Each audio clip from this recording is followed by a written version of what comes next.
حیران رہ گئی تھی، مگر کیا کر سکتی تھی۔ رات کو بھیا گھر آئے تو آرام سے سو گئے جیسے انہیں کوئی پرواہ ہی نہ ہو، جبکہ بیبی کے میکے میں الگ کہرام مچا ہوا تھا۔ کسی کو بھی پتہ نہیں تھا کہ سائرہ بھابھی کہاں گئی ہیں۔ ہم انہیں ڈھونڈتے ہی رہ گئے، جبکہ بھائی کو تو کوئی فکر ہی نہیں تھی۔ انہوں نے الٹا بھابھی پر الزام لگا دیا کہ وہ خود بھاگ کر کسی اور کے ساتھ گھر چھوڑ کر چلی گئی ہے۔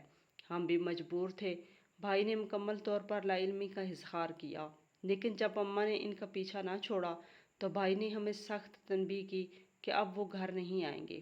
جہاں ان کی بانجھ بیوی کا ذکر ہوتا ہے وہ وہاں آنا پسند نہیں کرتے، اور پھر ایسے ہی ہوا۔ 2 دن بعد بھیا بھی گھر سے غائب ہو گئے۔ اماں نے انہیں بہت فون کیا، میں نے بھی رابطے کی بہت کوشش کی، مگر بھائی نے جواب نہیں دیا۔ اماں بھی پچھتانے لگی کہ کیوں اس پر یہ الزام دھرا، جبکہ وہ خود اولاد کے غم میں تھا۔ بھائی کے جانے کے 1 مہینے بعد ہم اس بات سے سمجھوتا کر چکے تھے کہ انہوں نے اب گھر نہیں آنا۔ وہ دونوں الگ الگ راستوں کے مسافر تھے۔ ہم سب لوگوں کو اکیلا چھوڑ کر نہ جانے کہاں چلے گئے تھے۔ ٹھیک 1 مہینے کے بعد ہمیں ہمارے گھر کے پتے پر ایک منی آرڈر وصول ہوا تھا، جس میں تقریباً 50,000 کی رقم موجود تھی۔ ساتھ ہی بھیا کے ایک خط بھی تھا۔ بھیا نے لکھا تھا کہ وہ اپنے کام کے سلسلے میں ملک سے باہر چلے گئے ہیں۔ ویسے بھی بیوی بے وفائی کر کے انہیں چھوڑ کر جا چکی ہے۔ اب اس بات کا کوئی مطلب نہیں بنتا کہ وہ دوبارہ پاکستان آئیں اور اپنا گھر آباد کرنے کی کوشش کریں۔ انہیں عورت ذات سے نفرت ہو چکی ہے، اور اب اگر ان سے اس بارے میں مزید بات کرنے کی کوشش کرے گا تو وہ یہ خط لکھنا بھی بند کر دیں گے، البتہ مہینے کے مہینے پیسے بھجواتے رہیں گے۔ ہمارے لیے ہی یہی بات غنیمت تھی، کیونکہ ہم سب بہن بھائیوں کے خرچے بھی الگ تھے اور ہم پیسوں کے بغیر گزارا بھی کرنے کا سوچ بھی نہیں سکتے تھے۔ بھیا کے منی آرڈر آتے رہے اور ہمارے گھر کا خرچہ چلتا رہا۔ میری والدہ اپنے لال کی یاد میں پریشان رہتی۔ ہم نے کئی بار بھائی کو گھر آنے کے لیے کہا، مگر نہیں آئے، یہاں تک کہ ہم سب جوانی کی دہلیز سے گزر کر ادھیڑ عمری تک پہنچ گئے اور اماں قریب المرگ ہو گئیں۔ ان کو مختلف بیماریاں لگ چکی تھیں۔ بیٹے کی جوانی، اس کی شادی اور اس کی اولاد کی خوشیاں دیکھے بغیر ہی وہ بوڑھی ہو گئی۔ ہم دونوں بہنوں کی شادیاں ہو چکی تھی، جبکہ میرے چھوٹے بھائی ابھی کاروبار اور کچھ نوکریوں کے سلسلے میں تھے۔ ہمیں اب بھائی کے پیسوں کی ضرورت نہیں تھی۔ بالآخر ایک دن اماں بسترے مرگ پر پہنچی تو میں نے جذباتی ہو کر بھیا کو ایک ایسا خط لکھ ڈالا جس نے ان کے سوئے ہوئے ضمیر کو جگا ڈالا تھا۔ میں نے لکھا تھا کہ اب اگر تم نہیں آئے تو شاید ماں کا کفن بھی دیکھنا نصیب نہ ہو۔ اس سے پہلے کہ تمہاری جنت تم سے روٹھ جائے، تمہیں گھر واپس آنا ہوگا۔ جب 1 مہینے کے اندر پاکستان آ رہا ہوں۔ اماں کی طبیعت اب مشکل سے سنبھلی تھی۔ بیٹے کے آنے کی خبر سن کر تو وہ جیسے پھر سے جی اٹھی تھی۔ ڈاکٹر نے بھی اشارہ دے دیا کہ آپ کی اماں کی طبیعت اب پہلے سے بہتر ہے۔ تب ہمیں جا کر اندازہ ہوا کہ بھائی جی کے جانے کی خبر نے اماں کو کتنا اندر سے توڑ ڈالا تھا، اور اب ان کے آنے کی خوشی میں وہ پھر سے زندگی کی طرف لوٹ آئی تھی۔ پر پھر وہ دن بھی آ گیا جب 20 سال بعد میرے بھائی نے اس دھرتی پر قدم رکھا۔ ہم سب ان کے استقبال کے لیے ایئرپورٹ گئے تھے۔ اتنے سالوں بعد بھائی کو دیکھ کر میری آنکھوں سے آنسو آ گئے، اور یہ دیکھ کر میری خوشی کی انتہا نہ رہی کہ ان کے ساتھ 6 خوبصورت نوجوان بھی کھڑے تھے۔ ان میں سے ایک تھوڑی زیادہ عمر کا لگ رہا تھا، جبکہ باقی 13، 14 اور کوئی 10 سال کا تھا۔ ان سب کی خوبصورتی دیکھ کر میں حیران رہ گئی۔ سنہری بالوں والے، گورے رنگ والے یہ نوجوان کسی اور ہی دنیا کے لگتے تھے۔ وہ بھائی کی طرح اردو بول رہے تھے۔ ان کا لہجہ بہت ہی شائستہ تھا۔ بھائی نے بتایا کہ پردیس جانے کے بعد ان کی 6 اولادیں پیدا ہوئیں اور 6 کے 6 بیٹے پیدا ہوئے تھے۔ میں تو یہ سب دیکھ کر حیران رہ گئی، جبکہ میری خوشی کا ٹھکانہ نہیں تھا۔ بھائی سے شکوہ بھی کیا کہ انہوں نے ہم سے اتنی بڑی خبر کیوں چھپائی۔ اگر بیٹوں کی خوشخبری اور اولاد کی خوشیاں نصیب ہی ہو گئی تھیں تو ہمیں بتا دیتے، یا کم از کم پاکستان آ جاتے۔ ہم ان کے بارے میں اتنا پریشان تو نہ ہوتے۔ بھائی نے ہم سب سے معذرت کی اور کہنے لگی کہ انہیں اس سب کے لیے وقت نہیں ملا۔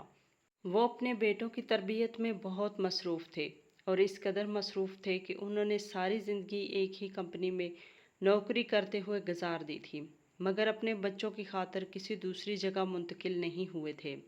بھائی کا انداز بتا رہا تھا کہ وہ اپنے بچوں سے بہت پیار کرتے تھے۔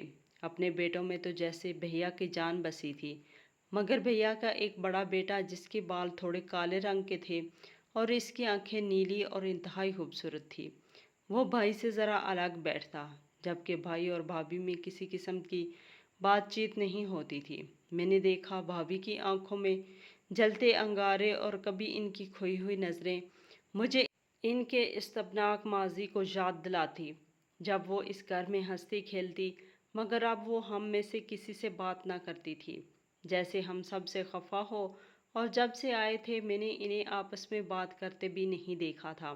بہرحال بھائی کے بیٹوں کو انہوں نے خوب پیار کیا اور پرانے دنوں کی باتیں یاد تازہ کرنے لگی۔ بھائی نے ماں سے مل کر انہیں بتایا کہ وہ اپنی زندگی میں بہت مصروف ہو گئے تھے، اس وجہ سے بات نہیں کر سکے، لیکن اب وہ ہمیشہ کے لیے پاکستان آ گئے ہیں۔ بھائی کو اپنے سامنے دیکھ کر اماں بہت خوش ہوئی تھی۔ اب انہوں نے ہمارے گھر ہمارے ساتھ رہنا شروع کر دیا تھا، وہیں پرانا گھر جو تقریباً ویران ہو گیا تھا۔ ہم بہنیں تو بیاہ کر سسرال چلی گئی تھی، دو بھائیوں کی شادیاں ابھی تک نہیں ہوئی تھی۔ گھر میں کوئی عورت نہ ہو تو گھر ویسے ہی ویران لگتا ہے۔ اب بھابھی آ گئی تھی تو گھر میں پہلے جیسی رونق بحال ہونے لگی تھی، لیکن بھابھی کا رویہ بہت مختلف تھا۔ جبکہ ہمارے پورے گاؤں میں بھائی کے بیٹوں کی تعریف کی جا رہی تھی، کوئی کہتا ساجد کے بیٹے واقعی بہت خوبصورت ہیں۔ ان سب تعریفوں کو سن کر بھائی کا دل خوش ہوتا اور وہ اپنے بیٹوں سے مزید محبت کرنے لگتے، لیکن اپنے بڑے بیٹے سے وہ محبت سے پیش آتے اور نہ ہی ان سے کوئی بات کرتے، جبکہ بھابھی کا رویہ بڑے لڑکے کی طرف کافی مختلف تھا، وہ زیادہ تر وقت اسی کے ساتھ بتاتی۔ ایک دن امی کی طبیعت بہت زیادہ خراب تھی، میں اپنے سسرال میں امی سے ملنے میکے آئی ہوئی تھی۔ میری نظر بھابھی کے کمرے پر پڑی، جہاں میں داخل ہوتے ہی ان کا کمرہ سب سے پہلے نظر آتا تھا۔ نہ جانے کیوں میرے قدم خود بخود ان کے کمرے کی جانب اٹھ گئے، اور وہاں جا کر میں نے جو منظر دیکھا وہ میری سمجھ سے بالاتر تھا۔ میں کچھ نہ سمجھتے ہوئے دروازے سے پلٹنے ہی لگی تھی کہ بھابھی کی نظر مجھ پر پڑ گئی۔ انہوں نے مجھے غصے سے دیکھا اور جیسے شکوہ کرنے والے انداز میں اپنے کمرے کے دروازے کو بند کر دیا۔ مجھے سخت حیرت ہوئی کہ بھابھی کو تو اس بات پر شرمندہ ہونا چاہیے تھا، لیکن انہوں نے جو رویہ اختیار کیا وہ میری سمجھ سے باہر تھا۔ میں نے جا کر بھیا سے باتوں ہی باتوں میں پوچھ لیا کہ بھائی بھابھی ارحمان سے زیادہ پیار کرتی ہیں، لگتا ہے آپ سب بچوں میں انہیں وہ سب سے زیادہ لاڈلا ہے۔ ارمغان کا نام سنتے ہی بھائی کے چہرے پر ایک رنگ آیا اور ایک گزر گیا، مگر انہوں نے بظاہر کوئی بات نہیں کی۔ اماں سے ملنے ملانے کے بعد جب میں کچن میں کھانا بنانے کے لیے گئی، دیکھا تو بھابھی نظر نہیں آ رہی تھی۔ مجھے کافی دیر ہو گئی تھی۔ عموماً بھابھی خود ہی کھانے پینے کا بندوبست کر دیتی تھی اور مہمان ہونے کے ناطے میری تھوڑی بہت خاطرداری کر دیتی تھی، مگر آج تو وہ بالکل ہی بے مروت ہو گئی تھی۔ انہوں نے مجھے بیٹھنے کو بھی نہیں کہا تھا۔ خیر میں خود ہی کھانا بنانے لگی۔ پھر میں انہیں کھانے پر بلانے کے لیے ان کے کمرے میں گئی، مگر یہ دیکھ کر میری حیرت کی انتہا نہ رہی کہ بھابھی اپنے کمرے میں موجود نہیں تھی۔ ان کے باقی بچوں کو بلانے گئی تو سارے لڑکے آ کر کھانے کی میز پر بیٹھ گئے۔ حیرت کی بات یہ تھی کہ بھابھی کے گھر سے جانے پر انہیں کوئی اعتراض نہیں تھا، انہوں نے اپنی ماں کو پوچھا تک نہیں تھا۔ مجھے سخت حیرت ہوئی، آخر بھیا اور بھابھی کے درمیان کیا بات ہو گئی تھی کہ انہوں نے ایک دوسرے سے بات کرنا بھی ختم کر دیا تھا؟ لیکن یہ سب محض میرا وہم ہی نہیں تھا۔ کچھ ہی دیر کے بعد مجھے پتہ چلا کہ بھابھی گھر چھوڑ کر چلی گئی ہیں، جبکہ بھائی کا بڑا بیٹا ارحمان بھی ان کے ساتھ گیا ہے۔ اس خبر سے اماں بھی بہت متاثر ہوئی، جبکہ بھیا پہلے کی طرح نارمل ہی رہے، جیسے انہیں اس بات سے کوئی فرق نہیں پڑتا۔ لیکن بھابھی کے گھر کے جانے کے بعد گھر میں کام کاج کا مسئلہ پیدا ہو گیا۔ ہمارے گھر کام والی ابھی اچھی نہیں تھی جو سارے گھر کا انتظام سنبھال سکتی۔ ویسے بھی ایک ساتھ 7-8 لوگوں کا اضافہ ہو جانا گھر میں ایک مشکل صورتحال پیدا کر سکتا تھا، جبکہ 6 لڑکوں کا کام کرنا کسی ایک ملازمہ کے بس کی بات نہیں تھی۔ جب تک ہم نئی ملازمہ ڈھونڈتے، اماں نے مجھ سے درخواست کی کہ تم اپنے بچوں کے ساتھ آ کر اپنے میکے میں ہی رہو تاکہ ہماری کچھ مدد ہو جائے۔ میں تو کام کر نہیں سکتی، ان لڑکوں کی دیکھ بھال کے لیے کسی عورت کا ہونا ضروری ہے۔ مجبوراً مجھے ہی اپنے میکے آنا پڑا، کیونکہ میں بھیا اور بچوں کو اکیلا نہیں چھوڑ سکتی تھی۔ ویسے بھی انہیں آئے ہوئے ابھی زیادہ عرصہ نہیں ہوا تھا، میکے میں رہتے ہوئے مجھے 2 دن ہی ہوئے تھے۔ کہ اندازہ ہو گیا کہ گھر میں کس قدر صفائی کی ضرورت ہے۔ میں نے سب کمروں سے صفائی کرنا شروع کر دی۔ اماں کے ہسپتال والے کپڑے بھی دھو کر ایک جگہ رکھے۔ اب بھیا کے کمرے کی باری تھی۔ بھیا گھر نہیں تھے۔ میں نے سوچا ان کی غیر موجودگی میں ہی ان کے کمرے کی صفائی کر دوں تاکہ آ کر انہیں تنگی نہ ہو۔ صفائی کرتے ہوئے بھیا کی الماری میں میری نظر کچھ فائلز پر پڑی تھی، جنہیں میں اٹھا کر پڑھنے لگی تو میرے قدموں تلے سے زمین ہی نکل گئی۔ مجھے لگا جیسے میں کوئی خواب دیکھ رہی ہوں۔ اپنے بھائی کی یہ حقیقت جان کر مجھے اپنی آنکھوں پر یقین نہیں آ رہا تھا، مگر یہ سچ تھا کہ میرے بھائی میں باپ بننے کی صلاحیت موجود نہیں تھی، اور یہ بات ان کی رپورٹ میں واضح لکھی تھی۔ پاسپورٹ کے علاوہ کچھ دیگر کاغذات بھی تھے جنہیں میں بغیر پڑھے نہیں رہ سکی۔ اس نے مجھ پر ساری حقیقت واضح کر دی تھی، مگر میں بھیا کی زبانی سچ سننا چاہتی تھی۔ بھائی گھر آئے تو میں نے وہ کاغذات ان کے ہاتھ میں تھپا کر انہیں واضح اشارہ دے دیا کہ میں ان کی حقیقت سے واقف ہو چکی ہوں، لہٰذا اس سے پہلے کہ کوئی اور بات ہو وہ مجھے ساری حقیقت خود ہی بتا دیں۔ میرے ہاتھ میں وہ کاغذات دیکھ کر بھائی بہت غصہ ہوئے۔ کہنے لگے میں اس گھر میں اس لیے نہیں آیا تھا کہ اپنی زندگی میں غیر ضروری مداخلت برداشت کروں۔